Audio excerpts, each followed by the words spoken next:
Buongiorno a tutti, mi chiamo Massimo Oliveri, nel 1992 sono entrato a far parte dell'impresa Formento. Allora, da subito all'interno dell'impresa ho cominciato ad occuparmi di cantieri di restauro, di cantieri quasi sempre di beni immobili anche ecclesiastici, parliamo di chiese e quant'altro.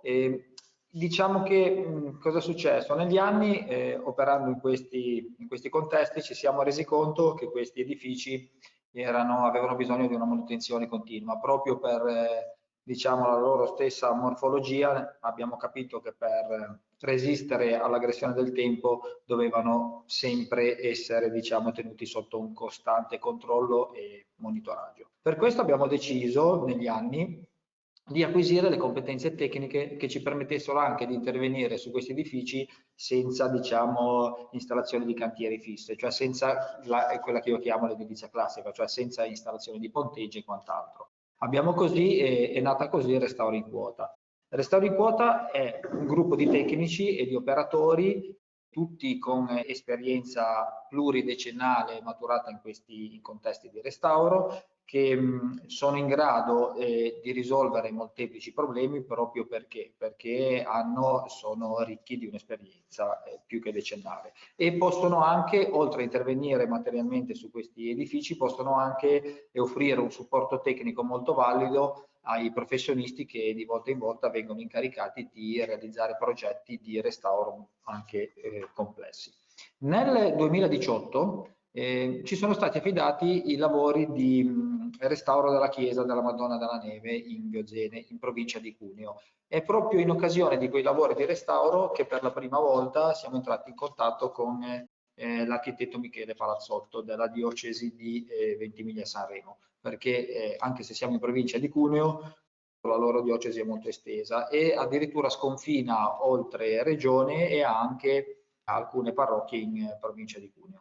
E durante questi lavori abbiamo da subito, siamo entrati in sintonia con l'architetto Michele Palazzotto, appunto affrontando questi lavori di restauro, che in questo caso erano lavori fatti con ponteggi, perciò parliamo di un restauro tradizionale, però un restauro che comunque già in quel caso è risultato essere abbastanza complesso e che ci ha costretto a confrontarci molto spesso sul posto per risolvere delle problematiche.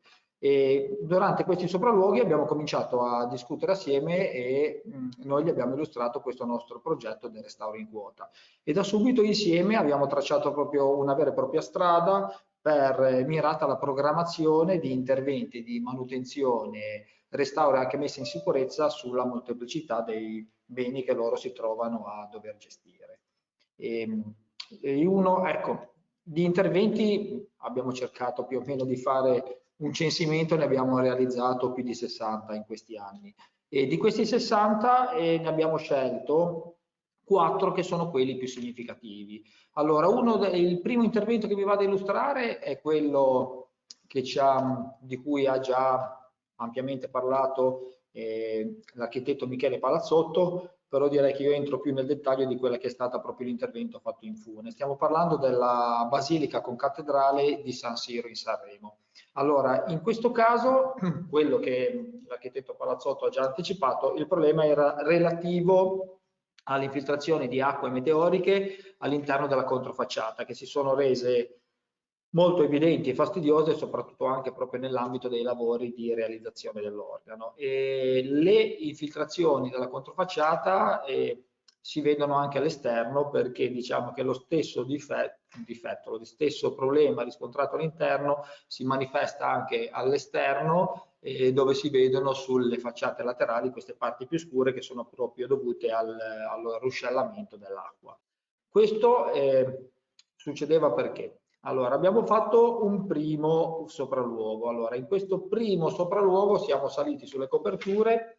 Nel salire sulle coperture abbiamo utilizzato una linea vita che era già stata installata durante i precedenti lavori di restauro. Se si guarda attentamente si vede che in corrispondenza, nell'immagine a sinistra, in corrispondenza del colmo, abbiamo un cavo. Questo cavo era stato posto in opera durante i precedenti lavori di restauro in cui sono state rifatte le coperture in ardesia e a noi ha permesso di raggiungere la controfacciata. Perché? Perché una volta saliti all'interno della cella campanaria siamo potuti uscire all'esterno, vincolati a questa linea vita, e da lì camminare sulle coperture ed arrivare in corrispondenza dell'area di intervento.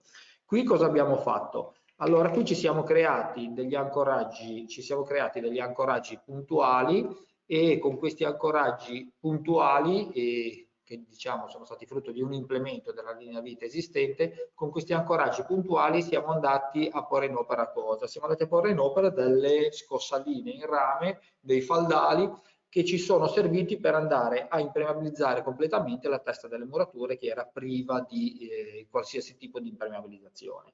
Allora, una volta impermeabilizzate le superfici con queste scossaline, sempre operando in fune, siamo riusciti anche a cosa fare? A creare un sistema di raccolta e di scarico a terra di tutte quelle che erano le acque meteoriche, andando così anche ad eliminare il problema di colature d'acqua sui prospetti esterni. E per scaricarle a terra, cosa abbiamo fatto? Abbiamo messo delle grondaie, le grondaie le abbiamo collegate direttamente con dei pluviali o alle grondaie delle coperture principali, o le abbiamo portate direttamente a terra.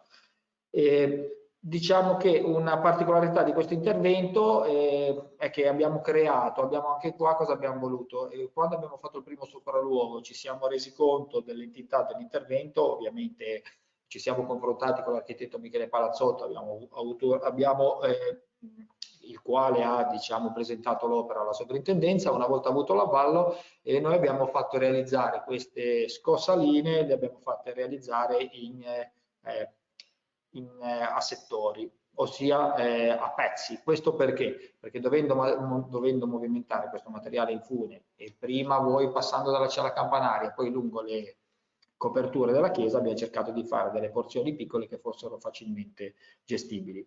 Nell'ambito di questi lavori abbiamo poi anche fatto una cosa. Allora, i nostri operatori, che come dicevamo prima sono tutti operatori specializzati che hanno un'esperienza decennale nei lavori di restauro, hanno anche la sensibilità e la capacità di andare a fare cosa? In questo caso di andare a valutare l'idrorepellenza, io oserei dire, sì, l'idrorepellenza del prospetto, perché sappiamo che il prospetto è stato oggetto di restauri pochi anni prima del nostro intervento, ma ci siamo da subito resi conto con delle prove d'assorbimento che quello che era il protettivo che era stato dato allora sulla facciata, sul prospetto in materiale lapideo, aveva cessato la sua funzione. Allora cosa abbiamo fatto? Dopo aver ripulito per bene le superfici ed aver fatto alcune prove di applicazione dell'idrorepellente per capire quale fosse quello più idoneo, in questo caso ci tengo a sottolineare che eravamo abbastanza facilitati, perché ci eravamo già trovati in un paio di volte ad affrontare un tema analogo a livello di materiale lapideo da proteggere. Uno di questi addirittura in una condizione molto più gravosa, perché parliamo dei prospetti dell'abbazia di San Fruttuoso in Camogli. Anche lì avevamo un prospetto in materiale lapideo molto simile, e dove abbiamo fatto parecchi test, assistiti anche dall'Università di Genova. Abbiamo fatto anche delle analisi di laboratorio e siamo riusciti, diciamo, a avere anche in ambito degli idrorepellenti, siamo riusciti ad avere le competenze tecniche che ci permettessero di poi poter operare in altri contesti come questo. Direi che questa è una cosa molto importante, perché il poter reintervenire in fune a fare lavori manutentivi come questo, ossia la riprotezione dai prospetti con idrorepellente, è un lavoro, è una cosa molto importante, perché solitamente cosa succede? L'idrorepellente è una delle ultime cose che viene fatta a compimento dei lavori di restauro, e poi subito dopo la fine dei lavori una delle precisazioni che di solito si fa è che l'idrorepellente ha una durata limitata nel tempo e che per preservare le superfici deve essere riapplicato. Consideriamo che parliamo di superfici che sono quasi sempre molto delicate, perché in questo caso abbiamo un materiale lapideo, ma possiamo anche avere delle superfici che ne sono intonacate con delle finiture a calce. Magari le finiture a calce applicate in un cantiere di restauro sono state applicate a secco, perciò non parliamo di tinta calce applicata all'affresco, e il fissativo diventa un elemento fondamentale proprio per preservarle nel tempo. Perciò cosa succede? Va ridato il fissativo, però spesso uno abbina il fissativo ai ponteggi perché non si pensa che si possa appunto intervenire senza l'ausilio dei ponteggi. Perciò questa secondo me è una cosa molto valida, cioè valutare il fatto che si può riapplicare il fissativo senza avere tutto l'onere economico, ma non solo, anche invasivo del discorso dell'installazione del ponteggio. Cambiamo contesto, siamo a Pigna, sempre nel comune, sempre in provincia di Imperia, sempre diocesi di Ventimiglia-Sanremo. Qui questo intervento è molto particolare, diversamente dall'altro. Qua ci tengo a sottolineare il fatto della difficoltà proprio logistica nel accedere a questo campanile, perché il campanile è incastonato nel centro storico. Oltre ad essere incastonato nel centro storico a un'altezza superiore ai 40 metri e la sola cuspide è alta 12 metri. A proposito della cuspide, mi piacerebbe passare un secondo la parola all'architetto Palazzotto, che proprio in riferimento al campanile di Pigna penso ci possa dare qualche ulteriore informazione. Grazie. Ci sei? Sì, eccomi.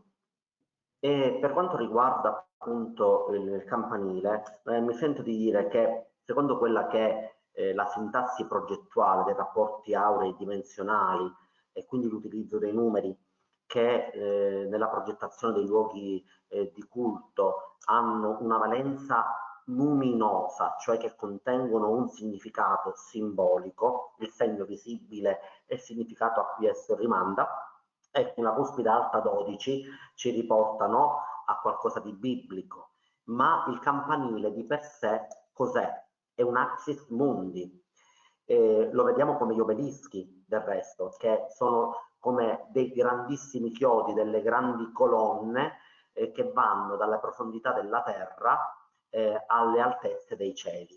E questo collegamento tra il creatore e la creatura è fondamentale, tant'è vero che nel libro benedizionale, che è quello che utilizza la Chiesa per le benedizioni delle campane, che richiamano all'appello i fedeli, c'è anche quello del campanile come benedizione e il grande valore antico apotropaico, da apotropos dal greco, cioè che allontana i demoni, e lì si apre tutto il grande frangente antropologico. Quindi il campanile è un elemento di congiunzione, possiamo dire, tra la terra, le profondità della terra e l'altezza dei cieli, che richiamano all'attenzione, alla fede, al culto, quindi a questo incontro unico e ripetibile nel luogo non unico ma sicuramente molto esclusivo, che è il luogo di culto alla preghiera, con l'incontro con la divinità, con Cristo presente nelle sacre specie eucaristiche in corpo, sangue, anima e divinità. Tutto nella Chiesa, anche dell'aspetto ecologico, cioè significa delle preghiere, ha una valenza culturale ma molto antica, che è legata al processo di transculturazione, cioè delle culture dei luoghi.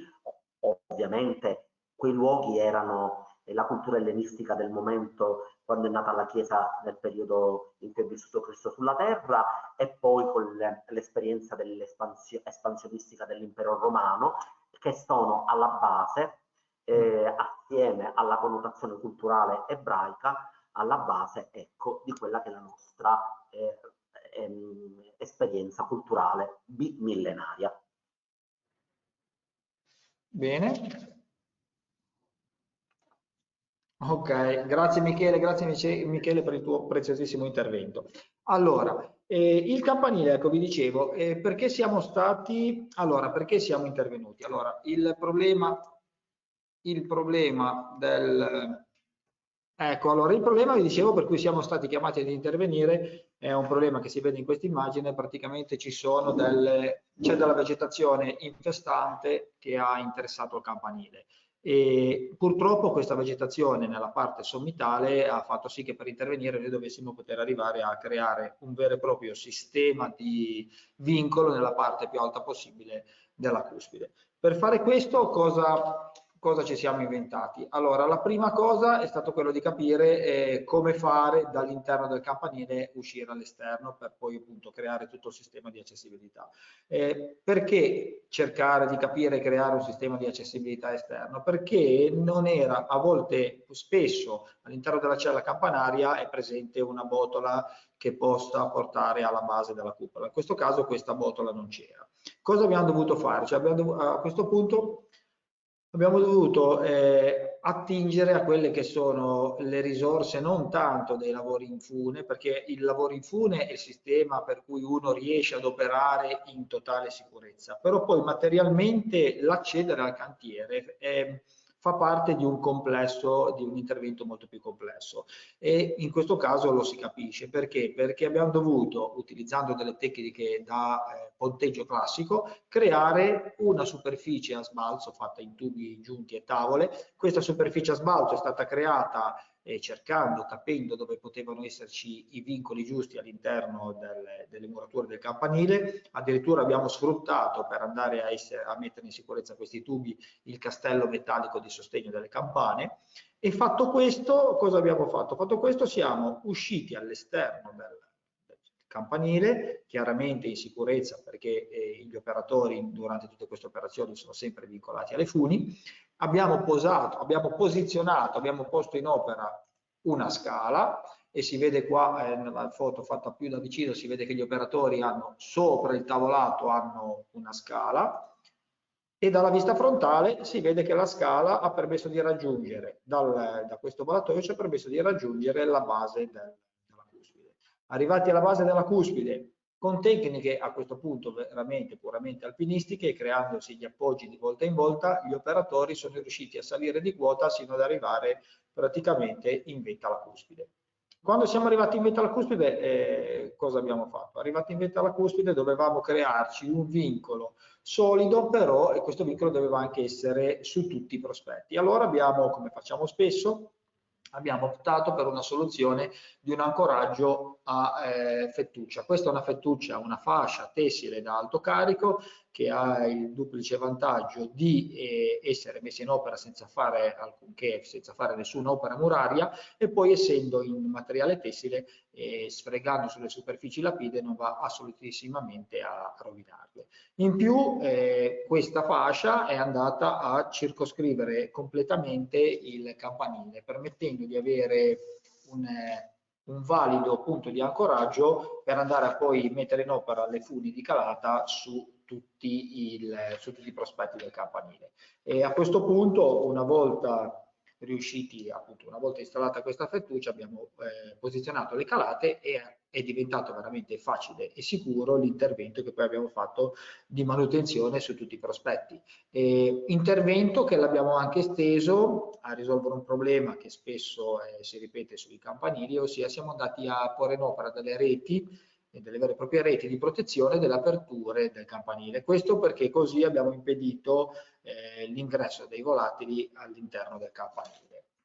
Altro intervento è quello, questo che si vede nell'immagine. Ci siamo spostati, qui siamo nella chiesa di San Giovanni Battista. Siamo nel comune di Costa Renera, sempre provincia di Imperia, sempre diocesi di Ventimiglia e Sanremo. In questo caso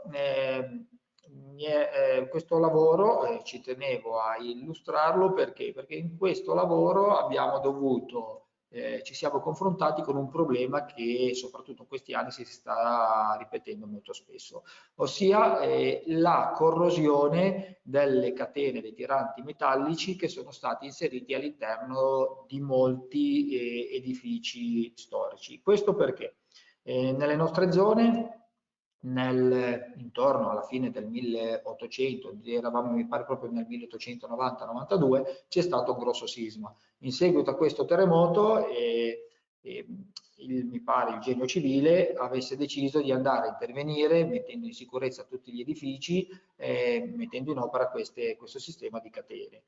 Sistema molto valido che dà un rinforzo puntuale agli edifici in pietra che chiaramente sono molto deboli quando si tratta appunto di dover resistere alle sollecitazioni di un sisma, ma che hanno le loro problematiche, soprattutto gli elementi metallici quando entrano all'interno delle murature che sono sempre solitamente fatte in materiale lapidio e calce, e si trovano ad affrontare cosa? Si trovano ad affrontare un ambiente molto umido, perché questi prospetti sono soggetti alla pioggia battente, ed anche ricco di elementi chimici che possono fare da promotori alla corrosione, perché questi elementi si trovano ad esempio nelle stesse malte di allettamento delle murature. Questo intervento secondo me ci apre una panoramica molto ampia di interventi analoghi, perché cosa succede? Succede che possiamo, tutti solitamente pensano di intervenire, fare sostituzione di elementi metallici quando si ci trova ad impiantare un cantiere di restauro classico con dei ponteggi, e quindi vengono sempre queste lavorazioni rimandate appunto a dei lavori molto più onerosi. Noi siamo riusciti, in questo caso, lo si vede molto bene, siamo riusciti completamente in fune ad estrarre le catene originali e da metterne in opera di nuove. Per mettere in opera le nuove, l'unico accorgimento che abbiamo adottato è stato quello di frazionare le catene. Frazionare perché? Perché l'operatore che dall'esterno deve andare appunto ad operare con questi elementi metallici non deve avere degli elementi troppo grandi e pesanti da dover movimentare manualmente e soprattutto sulle funi, e in più la messa il tensionamento corretto di queste catene fatto in fune risulta essere molto difficoltoso. Allora cosa si è fatto? Le catene si sono praticamente, i tiranti si sono divisi in due porzioni che una volta installate sono state collegate l'una all'altra con dei tenditori metallici. Questi tenditori, oltre che a servire per il collegamento, sono stati utilizzati da un operatore che, operando dall'interno del campanile, è andato a tendere a dare la giusta tensione a questi elementi. Direi che questo è un lavoro, direi un po' come quello dell'idrorepellente, è uno di quei lavori che secondo me, capendo che può essere fatto anche con queste tecniche, si può secondo me programmare senza dover per forza attendere di fare lavorazioni molto più complesse, e che penso possa essere, soprattutto in questi periodi dove la mappa sismica ha estesa la sua classificazione anche in luoghi che prima appunto non erano considerati a rischio, credo che questo possa essere di nuovo un'opportunità molto valida ed utile, che si possa applicare nei più svariati edifici. Allora, qua vediamo la catena perfettamente montata col suo manicotto, e direi che appunto l'opera è compiuta. Ci spostiamo, ultimo cantiere, sempre vediamo un'immagine di un centro storico, ci troviamo dall'oratorio dell'Assunta, Valle Crosia, nel comune di Valle Crosia, Imperia. In questo caso ultimo intervento, perché anche questo direi l'ho messo per ultimo perché secondo me è stato un intervento che è un po' l'ultimo intervento che si può fare quando un edificio presenta uno stato di conservazione veramente oramai molto precario. Vediamo qua infatti un'immagine, perché siamo stati, allora il motivo per cui siamo stati chiamati ad intervenire è perché ci troviamo in presenza di caduta di oggetti, di elementi pericolanti sia dal campanile sia dalle coperture delle navate dell'oratorio. In questo caso, già dal primo sopralluogo, ancora prima di salire proprio in quota, ci siamo resi conto che siamo in una condizione oramai irrecuperabile, cioè, o meglio, recuperabile in parte, ma con un intervento di restauro proprio completo. Noi cosa abbiamo pensato di fare? Visto proprio lo stato, il deterioramento avanzato del contesto in cui ci siamo trovati ad operare, ci siamo confrontati con l'architetto Michele Palazzotto e congiuntamente abbiamo pensato di non procedere con la rimozione degli elementi pericolanti, perché il rimuovere il pericolante avrebbe voluto dire praticamente demolire quello su cui stavamo operando. Allora a questo punto abbiamo pensato di fare una cosa che è quella di andare a incapsulare completamente le superfici con una rete anticalcinaccio. Questo ci ha permesso di preservare il monumento da cadute per tutto il periodo che sarà necessario per fare appunto un progetto di restauro, per reperire i fondi e per finanziarlo, e al contempo anche di mantenere tutto quello che era rimasto di conservato, di modo che chi poi si troverà ad operare a fare i successivi restauri avrà appunto una base completa su cui andare a intervenire. E vediamo sempre le operazioni di messa in opera di questa rete che viene cucita materialmente sul posto e irrigidita e irrobustita con dei cavi in acciaio. Ci spostiamo sulle coperture sottostanti, coperture che si presentano, sono piuttosto eterogenee, perché sulle coperture vediamo che abbiamo sia delle tegole marsigliesi, abbiamo dei coppi, abbiamo quella che è la parte sempre più delicata. In Liguria spesso troviamo che la linea di gronda è costituita da degli elementi in ardesia a spacco molto sottili, e questi elementi sono i primi che cominciano a creare, diciamo, i primi problemi di distacco e di caduta verso il basso.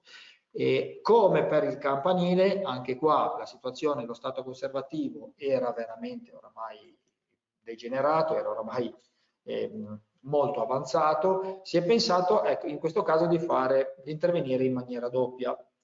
Cerco di spiegarlo perché non si vede molto bene. Allora, cosa abbiamo fatto? Intanto, vabbè, si vede già da subito che abbiamo voluto incapsulare tutto come abbiamo fatto col campanile per scongiurare ogni pericolo di caduta di oggetti. Però preventivamente, lo si vede sulla destra, sotto c'è uno strato che è impermeabile, perché in questo momento la copertura, come si poteva vedere, ha cessato completamente la sua funzione di protezione dagli agenti atmosferici, perciò l'oratorio era oggetto di infiltrazioni molto copiose. Allora sotto alla rete di trattenuta, la rete anticalcinaccio, abbiamo messo un doppio tessuto impermeabile con tutte le sovrapposizioni del caso, con i giunti sigillati, che ha permesso di dare la doppia, cioè di far sì che la copertura fosse in sicurezza, e al contempo provvisoriamente abbiamo anche garantito che non entrassero acque meteoriche all'interno, in maniera tale da poter dare tutto il tempo necessario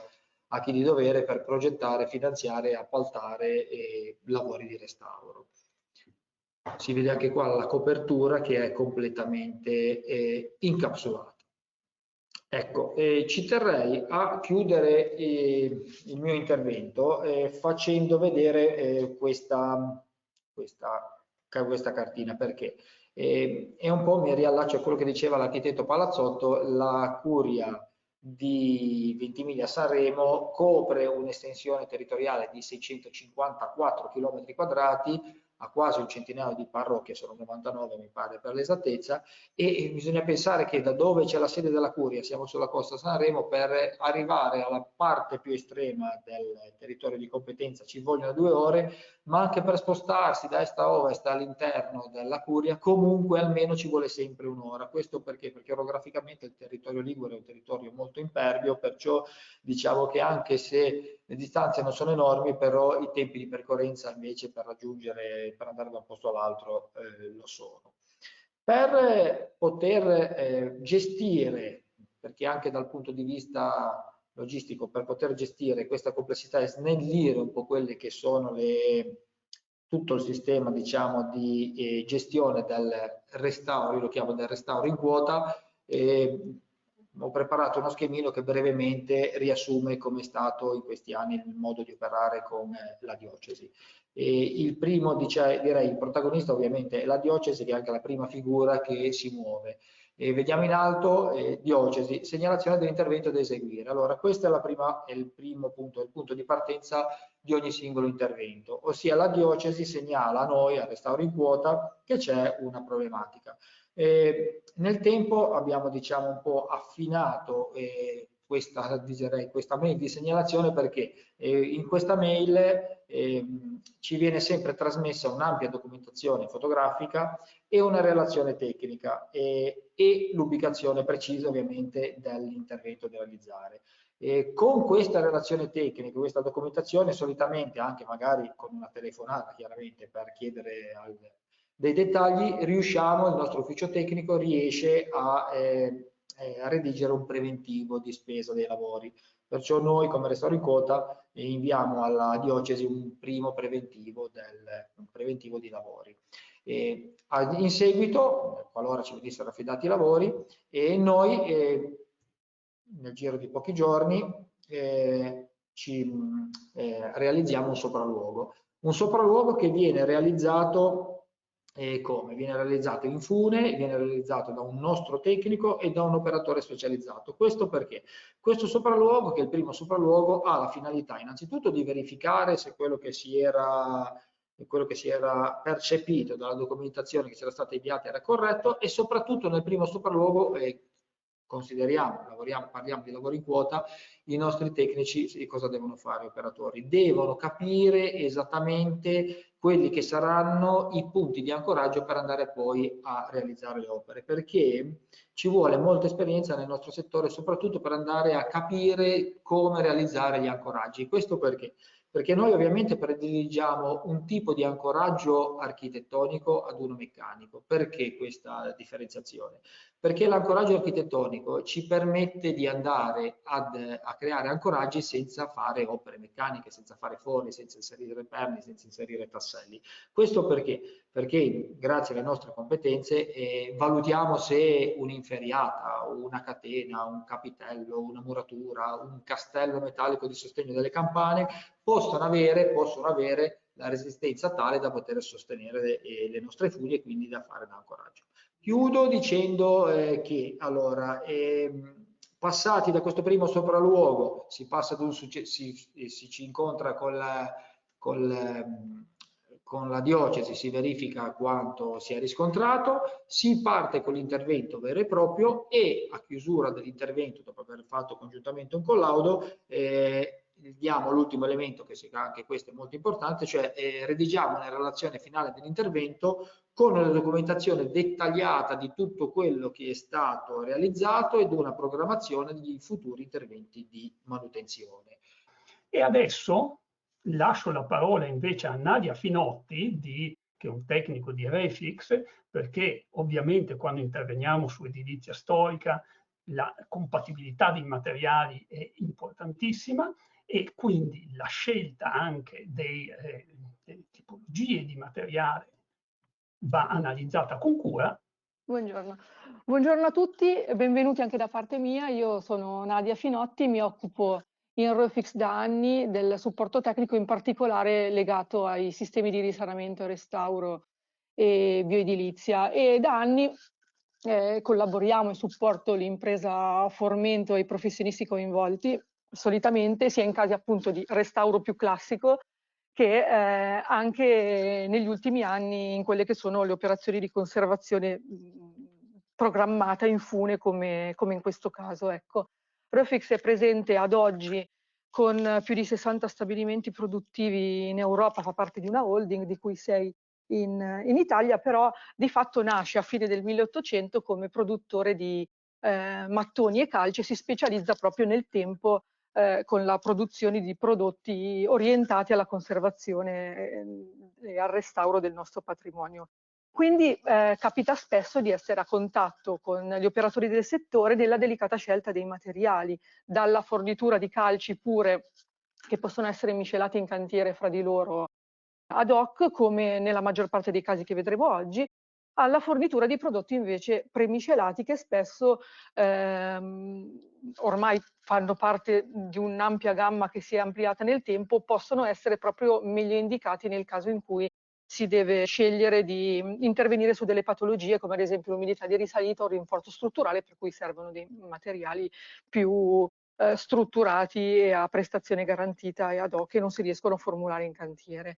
La linea guida però che orienta in ogni caso In entrambi i casi il suggerimento che diamo sui materiali da dare per le reintegrazioni volge lo sguardo al passato e a quello che è stato l'evoluzione della calce nel tempo. La calce è il materiale che è stato più utilizzato nella storia dell'architettura, quindi la troviamo nelle sue varie forme in tutto il nostro patrimonio edilizio. E quando parliamo di calce però non intendiamo un solo materiale, un solo legante, ma una serie di prodotti che sono stati scoperti, sviluppati appunto, prodotti nel tempo e che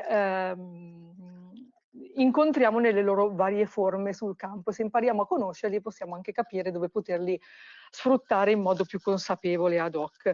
Si parla di materie prime naturali, cioè quindi in ogni caso calci di qualsiasi tipo, ma ottenuti da una materia prima naturale. Utilizziamo spesso questo schema per riuscire a incasellarli, ecco, visivamente un po' meglio, ottenuti quindi dalla cottura o di calcari puri o di marne, che sono dei calcari che contengono già all'interno una certa percentuale di argilla che conferirà poi la proprietà idraulica alla calce.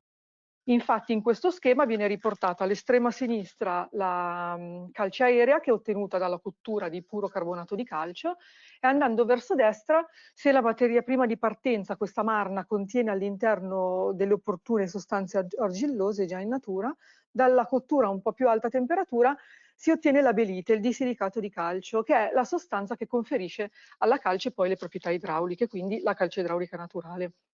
Ancora più a destra, ma trattando sempre comunque di una materia prima naturale, se il contenuto di sostanze argillose all'interno della marna raggiunge fino al 30%, si riesce ad ottenere dalla sua cottura quello che è stato scoperto a fine del 1800 e che ha dato poi il nome a una corrente artistica, anche stilistica, diciamo in tutto il nord Europa, che è il Roman Cement. Sempre un legante naturale, possiamo definirlo una calce idraulica naturale estrema, ecco, un cemento naturale. Variando quindi la materia prima di partenza andando verso destra rispetto alla calce aerea si ottengono leganti a presa più rapida, con una presa che non dipende solo dal contatto con l'anidride carbonica dell'aria, ma già con una prima idratazione a contatto con l'acqua, e si riescono quindi a raggiungere resistenze finali più alte, resistenze maggiori alle intemperie e all'umidità. Se invece andiamo ancora più a destra, entriamo nel vero e proprio range del cemento artificiale, quindi qui si tratta di una sostanza ottenuta da un mix di materie prime, carbonato e sostanze idrauliche che si intendono utilizzare in base al prodotto finale che si vorrà ottenere, che viene cotto a più alte temperature fino ad ottenere il clinker, che poi viene moderato della presa, insomma il classico tipo di prodotto cemento artificiale che tutti conosciamo, che è ben utile per edificare una serie di strutture e indicato per il loro ripristino, che però sviluppa dei materiali più rigidi, impermeabili, con un modulo elastico differente da quello dei supporti storici, che quindi mal si adatta sicuramente alle murature storiche. Rimaniamo quindi, quando parliamo di leganti e di calci, incasellati in questo range. Già le immagini delle materie prime, la loro colorazione ci dà un po' l'idea di quella che sarà poi il prodotto finale che verrà ottenuto dalla cottura, proprio grazie alla colorazione caratteristica che rimanda alle sostanze argillose che sono all'interno della pietra primaria. Quindi dal carbonato di calcio e il grassello di calcio stagionato, solitamente utilizzato nel restauro, in calce aerea, la calce idraulica naturale, ben distinta e differenziata come da normativa di riferimento la 4591 da quella artificiale, e appunto il semi-belite. I vari tipi di calce poi in realtà si alternano, si intrecciano per collaborare a modo loro, con le loro caratteristiche, a quelle che sono poi le varie fasi di intervento in un restauro, che possiamo suddividere, oltre insomma una primaria adeguata pulitura, in queste macrofamiglie che sono il consolidamento più o meno profondo superficiale, la ricostruzione delle lacune, delle parti mancanti di malte, intonaci, finiture e apparati decorativi, e la protezione e la decorazione finale. Ecco, non c'è proprio tempo, faccio una carrellata velocissima ad oggi, di poter approfondire veramente le caratteristiche e le occasioni che ci forniscono i vari tipi di di calce, ma riassumo brevemente le varie opportunità che si collegano poi direttamente alle fasi operative che descriverò dei lavori che sono stati accennati in precedenza.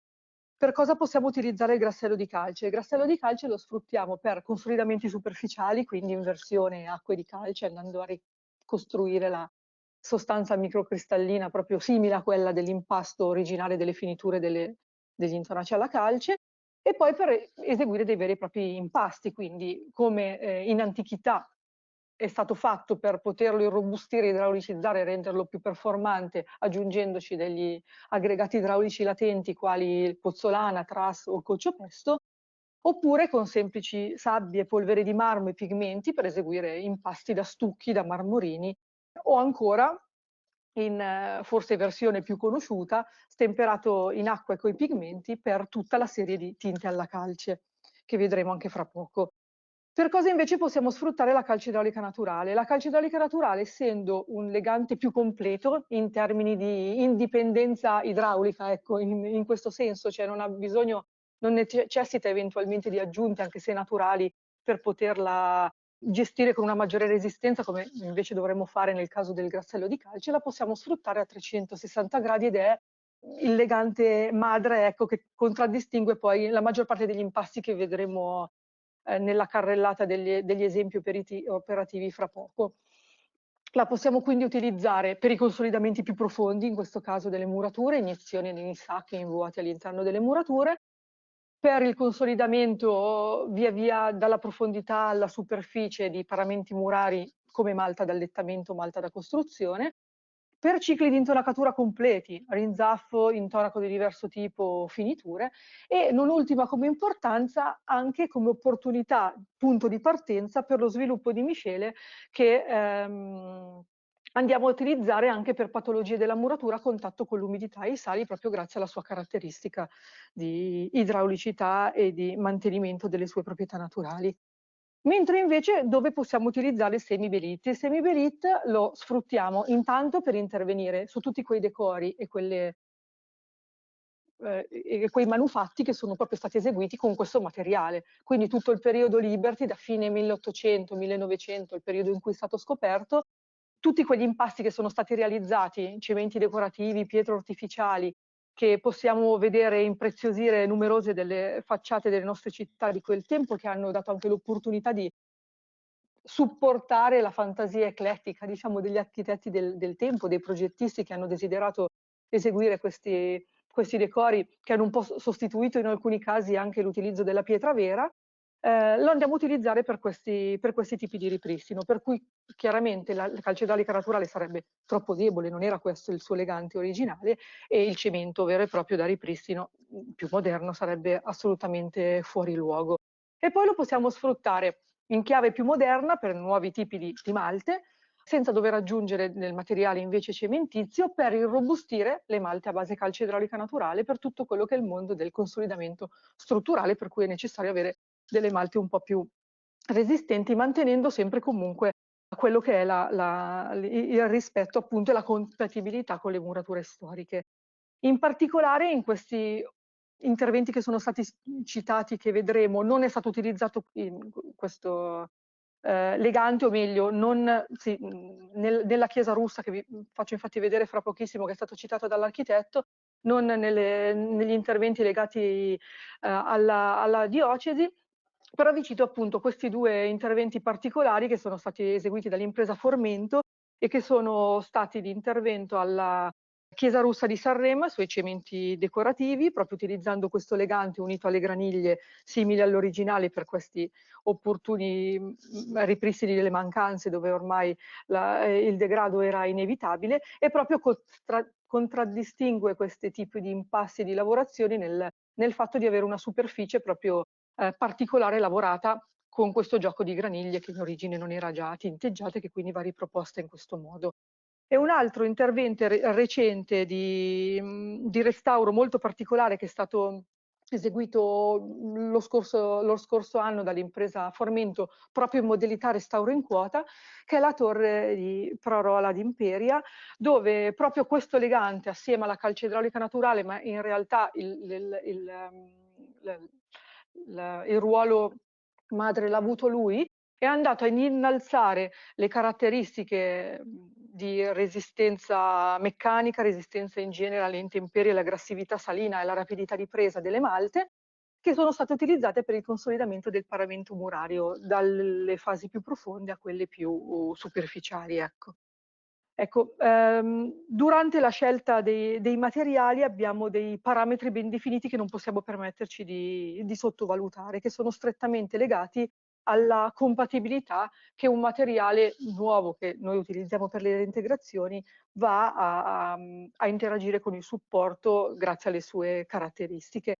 Infatti se si seleziona un materiale non compatibile troppo rigido, si rischia di andare ad innescare dei fenomeni di degrado dannosi, che questo è solamente un esempio, insomma, un caso riportato di Malta, ma si può andare a illustrare parlando anche di intonaci o di finiture in genere, che è l'esempio di un impasto cementizio utilizzato anche addirittura in presenza di umidità di risalita, che quindi rischia di spostare il problema più in alto, andando ad intaccare altri punti in cui probabilmente invece non sarebbe arrivato il degrado, fino a invertire anche proprio i ruoli malta elemento della muratura, perché in precedenza il punto debole sarebbe stata la malta ad ammalolarsi, invece in questi casi ha un maggiore impatto il materiale rigido e rischia di ammalorare, quindi in modo anche più importante, con un impatto strutturale, addirittura la muratura.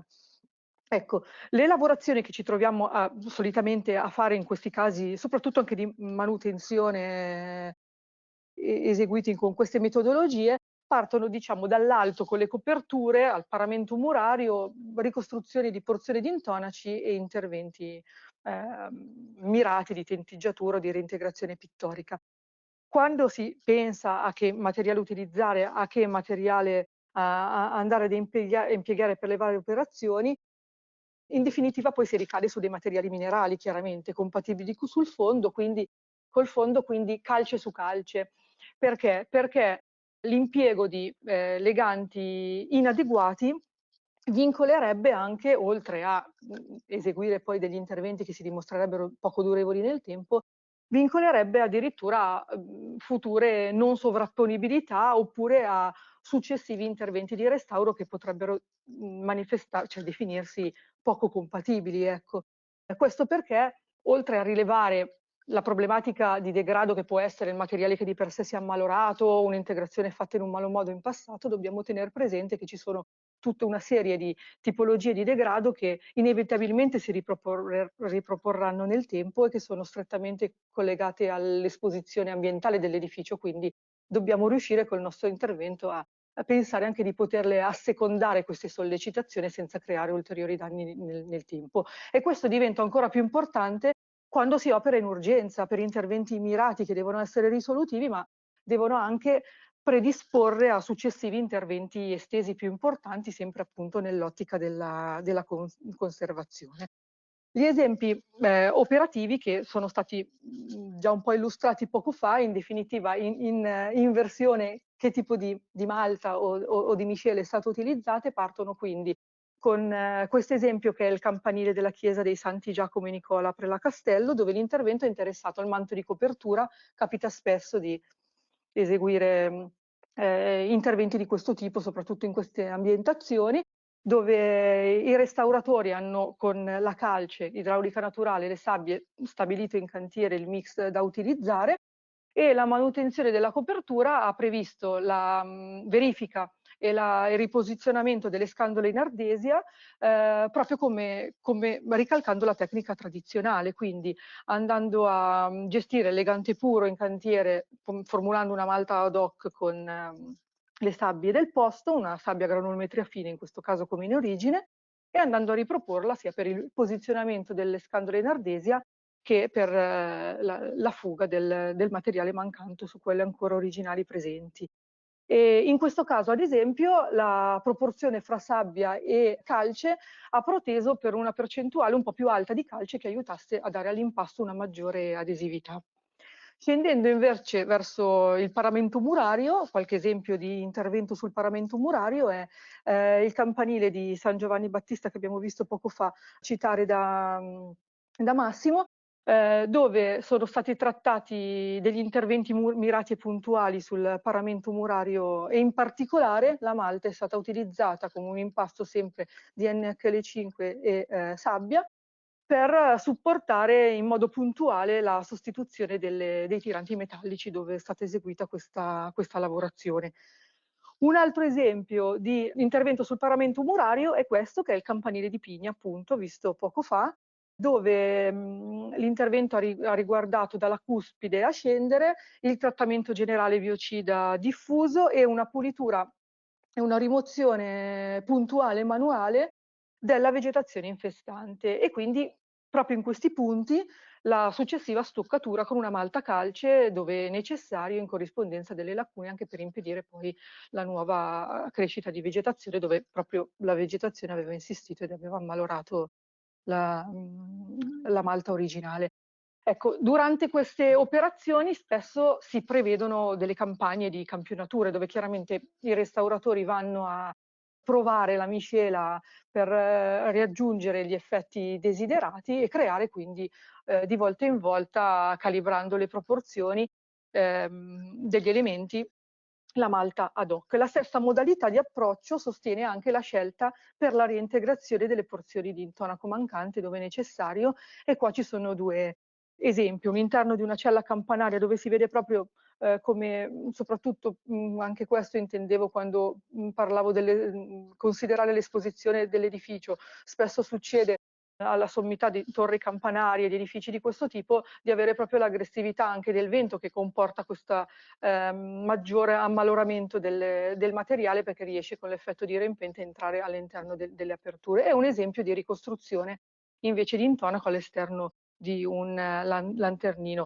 Queste sono superfici che solitamente dopo essere reintegrate vengono poi protette e velate in sintonia con l'esistente con la tinta a base calce, quindi qua torniamo di nuovo all'inizio, insomma, al grassello di calce e all'opportunità delle tinte invece possibili con il grassello di calce. Spero di aver toccato comunque con un filo logico tutti i punti. Quello che posso dire è che pensiamo di aver creato, insomma, in questo modo l'abbiamo visto in più situazioni, una buona sinergia che è ben orchestrata tra una progettazione attenta e sensibile alla conservazione continua, come abbiamo visto dalla premessa, sia dall'architetto Palazzotto che dalla soprintendenza, unito a prodotti compatibili che permettono, insomma, in modo consapevole di intervenire con delle reintegrazioni puntuali, ma soprattutto la possibilità e la messa in pratica da parte di operatori che sono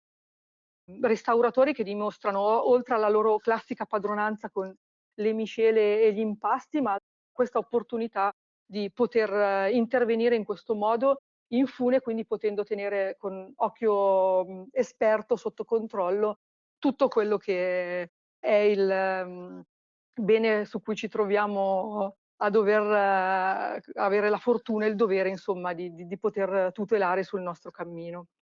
Io intanto vi ringrazio, lascio la parola a Elena. Diamo spazio a Elena Formento. Buongiorno a tutti. Eccomi, arrivo in corsa perché so che siamo in ritardo, ma cercherò di fare più in fretta possibile e di darvi una rapida carrellata di quello che insomma sono i vantaggi che Restauro in Quota può offrire sia ai professionisti che alle committenze. Brevemente faccio un cenno alla nostra impresa, che è un'azienda familiare che opera da oltre 60 anni in cantieri di restauro, quindi nell'ambito di restauro di monumenti. Un lavoro che diciamo è partito dai nostri genitori, di mio fratello, e che è proseguito con noi. La passione per questo lavoro innanzitutto è la prima cosa, è quella che ci muove poi a cercare sempre delle soluzioni per la conservazione dei monumenti.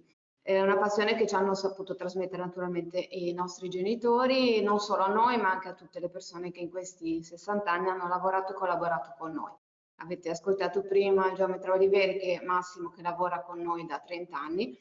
E questo vi potrà sembrare noioso che io lo ribadisca, ma in realtà è molto importante, perché intervenire su beni storici non è banale, lo sapete perché siete dei professionisti e lavorate in questo campo, ma ci tengo a precisarlo, e quindi ancora di più in fune, quindi con degli interventi come avete visto descritti. È nato tutto nel 2000, diciamo, l'esperienza di oltre 60 anni appunto di restauro di lavori nell'ambito dei beni culturali ha radicato in noi la convinzione che fare manutenzione sia la miglior conservazione. Quando nel 2013 il FAI ci invitò al restauro, alla gara di restauro della torre onoraria dell'abbazia di San Fruttuoso di Camogli, ci apparve subito molto affascinante il sito, naturalmente, oltre che il monumento in sé, che è una meraviglia non solo estetica ma anche a livello storico e architettonico, e quindi nell'ambito della gara, delle migliorie proposte in gara, pensammo che un domani, cioè dopo il restauro realizzato, che poi abbiamo effettivamente realizzato noi perché abbiamo vinto il bando di gara, ma abbiamo pensato a quello che sarebbe stato un domani, cioè un domani accedere a questo sito, come potete vedere, è piuttosto difficoltoso, si accede via mare o via terra, ma con estreme difficoltà. Pertanto il nostro problema era quello di poter in qualche modo accedere, arrivare alla sommità della cupola, che poi era parte del nostro intervento. Quindi nel nostro intervento è stato fatto il restauro delle superfici pittoriche dei prospetti della torre anulare e il rifacimento, anzi il restauro, perché in realtà sono state fatte integrazioni, non è stato fatto un rifacimento completo delle coperture in ardesia. E quindi abbiamo progettato e realizzato poi successivamente, abbiamo progettato comunque una linea vita che permettesse in mezz'ora di raggiungere dalla base della chiesa, arrivare in sommità della cupola. Questo ha permesso quindi, una volta terminati i lavori di restauro, qui stiamo vedendo delle immagini che si riferiscono all'anno scorso, quindi il lavoro, vi ho detto che è del 2013 l'appalto, 2014 poi la realizzazione dei lavori. Quindi l'anno scorso, ma questo succede a cadenza di 2 o 3 anni, i nostri operatori in fune riescono in un tempo piuttosto breve, cioè in una giornata poi alla fine di lavoro, a realizzare una mappatura, cioè a vedere come sta la superficie, sia le superfici pittoriche del campanile, della torre anulare, che le superfici delle coperture, e quindi intervenire anche con piccoli interventi, evitando un domani poi di dover intervenire in maniera più gravosa e quindi meno conservativa per il bene. Considerate che per arrivare in questo sito uno deve prendere appunto o a piedi o con un battello, e quindi non meno di 2 ore riesce ad arrivare qui dal centro di Camogli, e invece in una giornata riesce a realizzare questo grazie a questi accorgimenti, quindi a questa linea vita che è stata progettata e realizzata. Queste sono altre 2 immagini appunto sempre del monitoraggio e di una realizzazione di piccoli interventi di manutenzione sempre durante questi anni a seguire dopo il nostro intervento. Quindi è nato Restauro in Quota a seguito di questo appalto e di questa idea che ci siamo, diciamo, abbiamo creato, è nato Restauro in Quota. I nostri operatori, quindi già specializzati in restauro, quindi già comunque formati e restauratori, sono stati successivamente formati anche per poter operare in fune. Quindi è noi non siamo scalatori, noi siamo restauratori e dopodiché siamo scalatori, quindi diciamo che è venuto in un secondo tempo. Restauro in Quota è appunto un servizio che ha dato la possibilità quindi oggi a soggetti quali i soggetti comuni, diocesi, fondazioni, di fare intervenire, quindi di poter, cioè chi ha l'onere di fare la manutenzione e la conservazione dei propri beni che sono o in proprio possesso o in propria per gestione, con questo servizio ha la possibilità oggi di monitorare, diagnosticare e intervenire per risolvere le numerose criticità a cui è soggetto un monumento. Gli interventi che realizziamo sono dal controllo periodico appunto di quelli già restaurati, come avete visto per quello per esempio di San Fruttuoso, di Camogli, alla messa in sicurezza, la verifica dello stato di conservazione e la realizzazione di rilievi e saggi stratigrafici, la mappatura del degrado e una serie di altri interventi che poi vi mostrerò. Ecco, questo è importante perché le categorie, quindi le certificazioni che Formento e quindi restauro in quota A sono queste, quindi abbiamo categorie della SOA per l'OG2, quindi con classifica 7, dell'OS2 con classifica quarta. Per chi conosce gli appalti pubblici e le richieste giustamente delle soprintendenze, questi sono dati importanti. Ambiti di applicazione: torri e campanili, facciate e mura, monumenti, tetti e cupole, quindi si spazia un po' in elevazione, ma non solo, per tutti questi monumenti.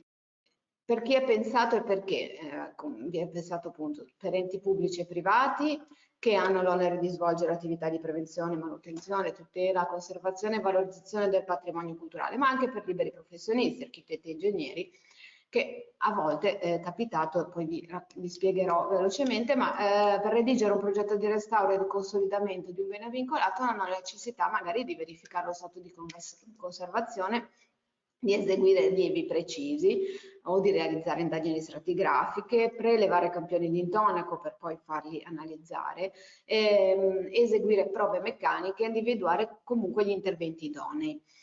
Questo prima quindi propedeutico poi alla redazione del progetto di restauro. I vantaggi, investi meglio le tue risorse, riduci la burocrazia, quindi investi meglio le tue risorse perché le risorse investite sono tutte investite sul lavoro, quindi non hai la spesa del ponteggio, non hai la spesa del suolo pubblico e quindi riesci a ottimizzare le risorse che hai per realizzare gli interventi necessari. Riduci la burocrazia non significa che tu non abbia bisogno di permessi, ma assolutamente tutti gli interventi che noi realizziamo sono autorizzati da soprintendenze o da enti per cui è necessario avere un'autorizzazione.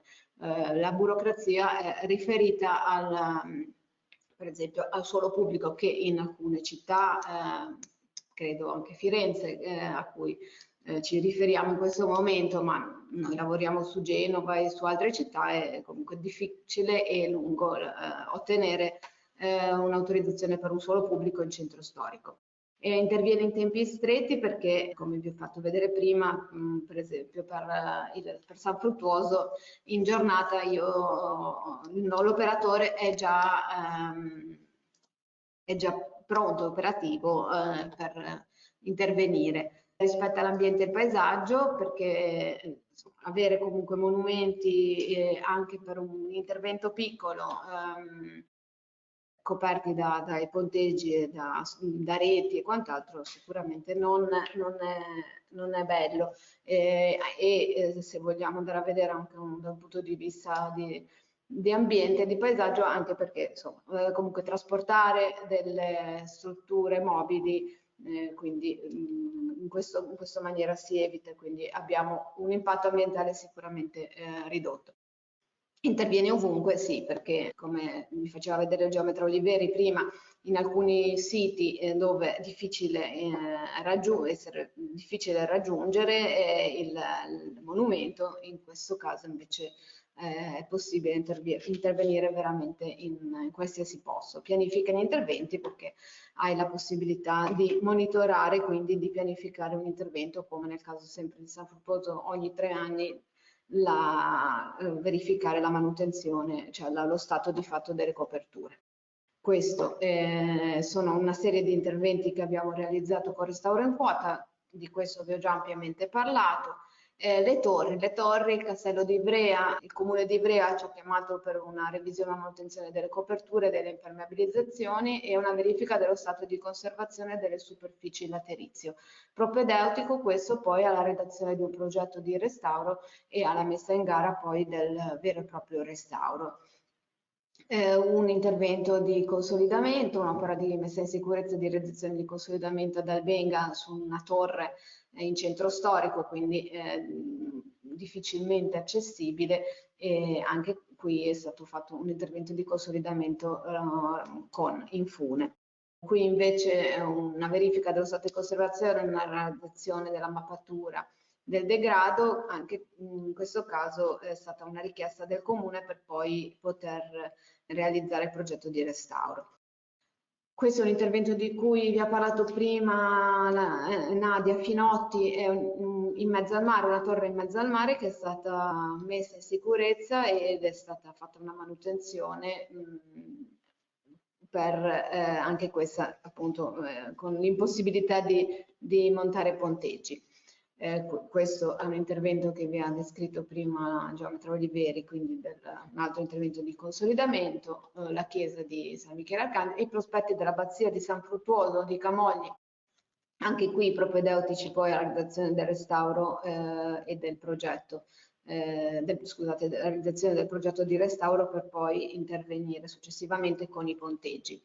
Un palazzo vecchio, un palazzo nel centro storico di Albenga, Ana, il castello Cibo Malaspina di Massa, Palazzo Ducale di Mantova. Questo è un intervento sulle coperture, una revisione di più di 1000 metri quadrati di copertura realizzati in un paio di settimane. Questa chiesa di Santo Giacomo Nicola di Vasia, dove un fulmine aveva danneggiato la copertura e quindi anche qui siamo intervenuti in fune. Complesso monumentale Santa Caterina Finale Ligure, qui una revisione delle coperture. Insomma, vi faccio, ecco, questo è un intervento interessante per voi che insomma siete architetti che quindi dovete pensare alla progettazione di un restauro. In questo caso era un intervento molto complicato da capire da terra, con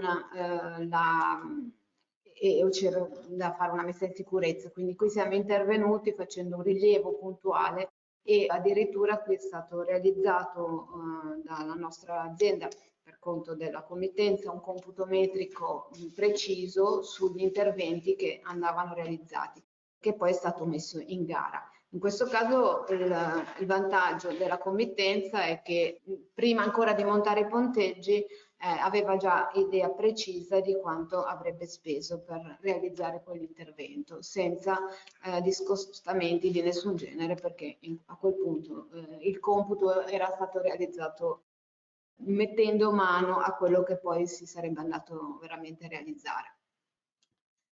Finiamo con due interventi del cuore per noi, perché la Lanterna di Genova è il monumento della nostra regione per eccellenza, è il simbolo di Genova, ma non solo di Genova, della città. Qui abbiamo fatto un intervento molto particolare di restauro dello stemma dipinto sulla lanterna, e qui è stata una magia perché i genovesi non si sono resi conto di cosa stesse capitando, perché noi in maniera silenziosa abbiamo ridato luce a questo al simbolo di Genova senza che si fossero montati i ponteggi, quindi in maniera abbastanza silenziosa. E l'ultimo, sempre qua stiamo parlando, scusate, di interventi che vengono fatti a 40 metri e quest'ultimo a 70 metri di altezza. Qui è stato fatto il restauro delle scritte in marmo realizzate che erano, diciamo, sulla sommità sempre della Lanterna di Genova. Concludo, ve lo prometto, dicendo solo che la normativa italiana prevede che gli interventi in fune vengano fatti qualora sia dimostrato che il rischio intervenendo in fune è minore del rischio che l'operatore può avere intervenendo con i ponteggi. Quindi non sempre è consigliabile, non sempre è realizzabile un intervento in fune. Spesso ci telefonano in azienda e ci dicono devo fare il restauro di una facciata, lo potete fare voi in corda? Dipende, no, normalmente comunque, perché se la facciata è accessibile e l'intervento è realizzabile in tempi lunghi e quindi non in tempi brevi come invece prevede la normativa, quell'intervento io non posso realizzarlo in fune, devono essere montati dei ponteggi e quindi poi può essere fatto un intervento di restauro classico.